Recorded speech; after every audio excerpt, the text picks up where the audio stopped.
Il a une ambition, la mairie de Paris. Depuis 2017, il en est député. Une étape clé pour cet homme de droite qui se revendique Macron-compatible. Pierre-Yves Bournazel, bonjour, bienvenue. Installez-vous, je vous en prie. Est-ce que vous désirez boire quelque chose? Je veux bien un thé, s'il vous plaît. Alors, je vais vous prendre un thé, s'il vous plaît. Pierre-Yves Bournazel, vous êtes élu de Paris. On va regarder tout de suite une vidéo de votre campagne des législatives. Il y a beaucoup de candidats qui se mettent dans une logique de blocage par rapport au président Emmanuel Macron. Moi, mon choix a été beaucoup plus d'être dans une approche constructive, c'est-à-dire de rester candidate bien sûr socialiste avec mes valeurs de gauche, mais de participer à ce moment avec mes valeurs et de les porter dans ce cadre-là. Je suis là pour muscler la jambe gauche de cette future majorité. Face à toutes ces candidatures de gauche, celle de Pierre-Yves Bournazel, le candidat des Républicains, qui entend lui aussi travailler avec le gouvernement, il se pose en candidat du renouveau. Vous avez mené une campagne assez surprenante. Finalement, c'était une campagne, un duel de Macron compatible entre vous et Myriam El Khomri. Oui, c'était une campagne assez originale. D'abord parce que la victoire d'Emmanuel Macron a complètement recomposé la vie politique. J'avais été un des porte-parole d'Alain Juppé pendant la campagne des primaires.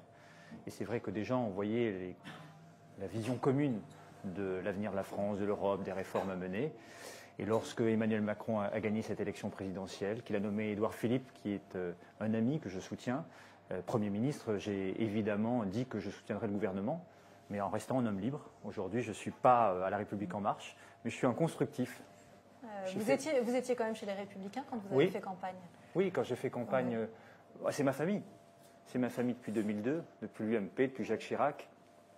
C'est pas facile de quitter une famille politique, mais je l'ai fait sans critiquer personne.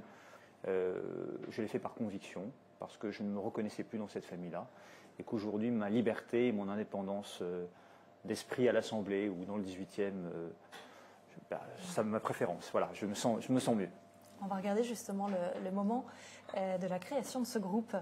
Thierry Solère a officialisé la naissance des constructifs, des députés Macron compatibles. Ce groupe rassemblera donc des députés des Républicains, des députés issus de l'IDI et qui partageront à l'Assemblée nationale cette volonté de faire passer l'intérêt général, d'avoir de nouvelles pratiques politiques avant toute considération partisane. Au total, une vingtaine de députés LR et 18 de l'UDI se sont regroupés en marge des Républicains historiques. Vous avez fait ce choix d'un nouveau groupe. Pourquoi finalement ne pas aller à La République En Marche? Parce que c'est pas mon histoire. Nous avons une même vision de l'Europe et des réformes à mener, mais nous avons décidé de garder notre liberté de ton. Voilà, on fait d'abord avancer son pays, on n'est pas dans les logiques partisanes. Moi, je ne crois pas au gouvernement des partis. Je crois que les partis sclérosent beaucoup. Je crois davantage d'horizontalité dans la prise de décision. Et je crois qu'il faut associer davantage les citoyens, la société civile, les experts à la prise de décision. Un député ne sait pas tout sur tout, il doit apprendre et comprendre toujours des autres. Vous êtes la jambe droite aujourd'hui de cette assemblée Macron-compatible? Mais paradoxalement, non. Non? Non, parce que parfois je me trouve plus progressiste que les marcheurs. Et pour moi, une idée, elle est bonne ou elle ne l'est pas. Et si elle est bonne, on doit la mettre en application. Lorsque je vote à l'interdiction du glyphosate, je suis de gauche ou de droite? Ça, c'est une vraie question.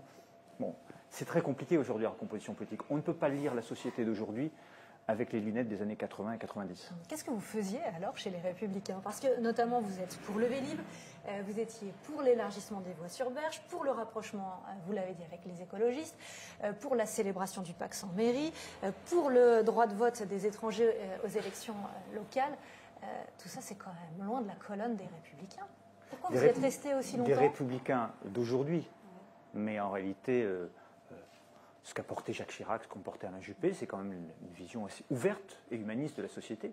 Mais je crois que ce sont les Républicains qui ont beaucoup changé et qui sont sur une ligne identitaire et nationaliste que je respecte, mais qui n'est pas du tout la mienne. Je n'y crois pas. Je crois que c'est une lecture de la société qui n'est pas la bonne.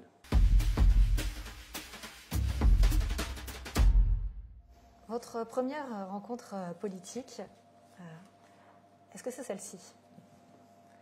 Oui, mais je ne sais pas si je m'en rends compte. Je sais à l'époque que c'est Jacques Chirac. Ouais. Vous êtes là, vous avez quel âge?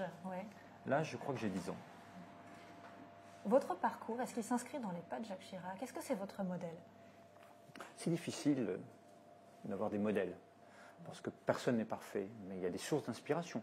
Jacques Chirac est une source d'inspiration, d'abord parce que c'est la Corrèze qui nous lie. Vous êtes né à Tulle, vous avez étudié et grandi à Tulle. Alors j'ai grandi à Tulle, mais je suis né à Rion-Esmontagne, ce qu'on ne peut plus faire aujourd'hui dans le Cantal. Et j'ai vécu en Corrèze à Tulle, j'ai fait mes études au lycée de Montpellier. Jacques Chirac, pour moi, c'est une référence parce que c'est un président de la République qui savait rassembler les citoyens. C'est un président qui sait dire non aux États-Unis pour la guerre en Irak. Voilà. Mais c'était un modéré, ce qu'on appelle chez nous en Corrèze un ratsoc. Voilà, un modéré. Et donc après, je pense qu'il n'a pas suffisamment réformé pendant ces 2 mandats, mais c'est une source d'inspiration. Comme j'assume que Bertrand Delanoë à Paris est une source d'inspiration, ce n'est pas un modèle. J'ai été dans son opposition, mais vous l'avez dit tout à l'heure, j'ai voté le Vélib, Autolib, le prolongement du tramway. C'était un maire dynamique, créatif. Et pourquoi voir toujours la politique avec des lunettes dogmatiques?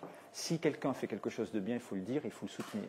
Et donc il faut chercher son inspiration là où il y a des convictions et là où il y a des engagements forts. On va revenir au jeune Pierre-Yves Bournazel. Il y a 2 inspirations, il y a 2 hommes en Corrèze et à Tulle.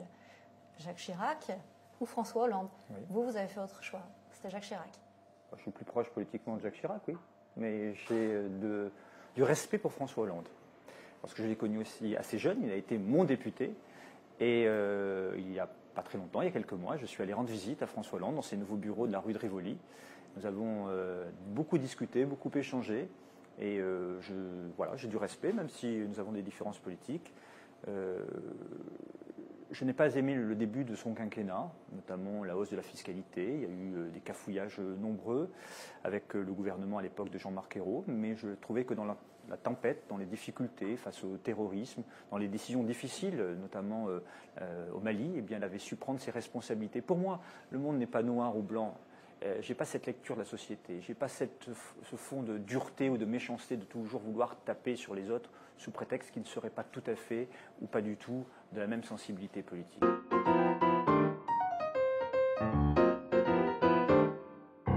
Quand vous êtes à Tulle, quelles sont vos ambitions? De quoi vous rêvez? De politique déjà? Je suis passionné par l'histoire de France, donc je suis passionné par la politique très vite et j'amène au foyer de mes parents la question du débat démocratique et de la politique. Voilà. Ce n'est pas un virus qui m'a été transmis. Mon grand-père maternel me parlait beaucoup de l'histoire de la Seconde Guerre mondiale et c'est ça qui m'a amené à m'intéresser en fait au pays. Moi je suis un patriote au sens de Romain Gary, l'amour des siens, et certainement pas nationaliste parce que ça c'est la haine des autres, disait-il. Donc c'est-à-dire cet esprit des Lumières, voilà, cet intérêt pour l'idée de progrès dont je parlais tout à l'heure, cette marche de l'histoire, comprendre d'où l'on vient pour savoir où l'on va, tout ça m'a toujours intéressé et passionné et je suis toujours un grand lecteur. Alors qu'est-ce qu'on trouve sur votre table de chevet? En ce moment, écoutez, Romain Gary, pas mal. Qu'est-ce que j'ai en ce moment? Alors j'ai toujours Proust et Chateaubriand parce que j'aime prendre des pages de temps en temps de Proust et Chateaubriand, mais même 5-10 pages parce que c'est vraiment la beauté de la langue. Je lis aussi des livres politiques, vous voyez, je lis Alain Duhamel en ce moment parce que je trouve qu'il a un regard très précis et acéré de la vie politique. J'ai lu et j'ai apprécié Les Idéaux d'Aurélie Filippetti qui raconte un peu de manière romancée son histoire d'une parlementaire dans sa vie politique et personnelle. J'ai beaucoup aimé son style et je suis rentré dans son histoire. Voilà.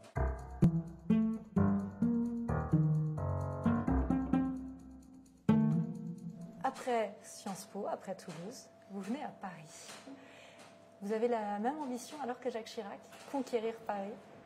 Ça, c'est une ambition quand même qui est assez partagée. Je pense qu'il y a beaucoup de provinciaux ou de citoyens qui viennent du monde entier conquérir leur liberté à Paris.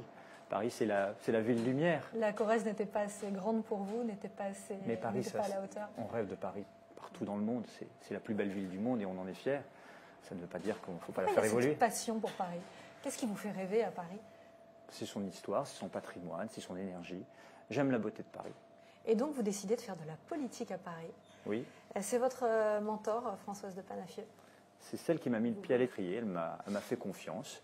Et c'est elle qui m'a dit « Je crois que tu es fait pour la politique ». Et lorsque j'ai eu l'opportunité d'être candidat, j'ai choisi de me présenter là où j'habitais dans le 18e. Et tout le monde m'a dit « Mais Que vas-tu faire dans le 18e? Tu ne gagneras jamais le 18e, c'est impossible, c'est très à gauche. Elle vous a dit ça, elle aussi?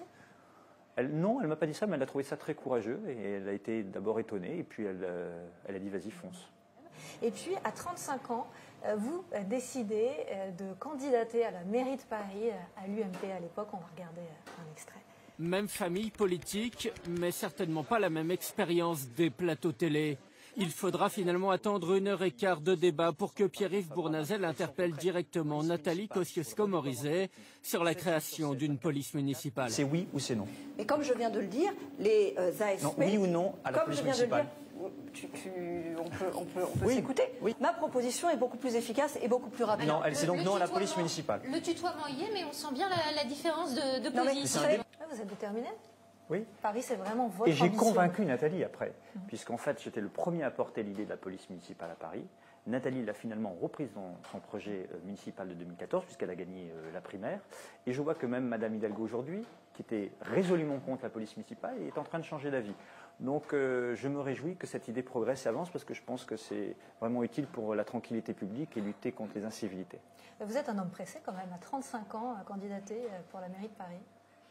Je me sentais prêt, j'avais un projet, des idées, et j'ai mûri depuis, et j'ai réfléchi à nouveau. Alors, député, c'est une étape? Ça, c'est les Parisiens qui décideront. Moi, je suis heureux dans mon mandat. Je m'investis à la Commission des affaires culturelles et l'éducation. Je suis la réforme de Jean-Michel Blanquer, notamment le dédoublement des classes.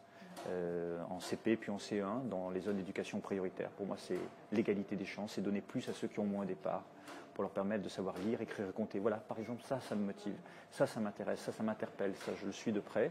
Et puis tout le soutien à la création, le soutien au cinéma, le soutien à l'audiovisuel, le spectacle vivant, les cabarets, le théâtre, tout ça, ça m'intéresse. Merci à vous, merci Pierre-Yves Bournazel d'avoir accepté de vous livrer dans M. Merci.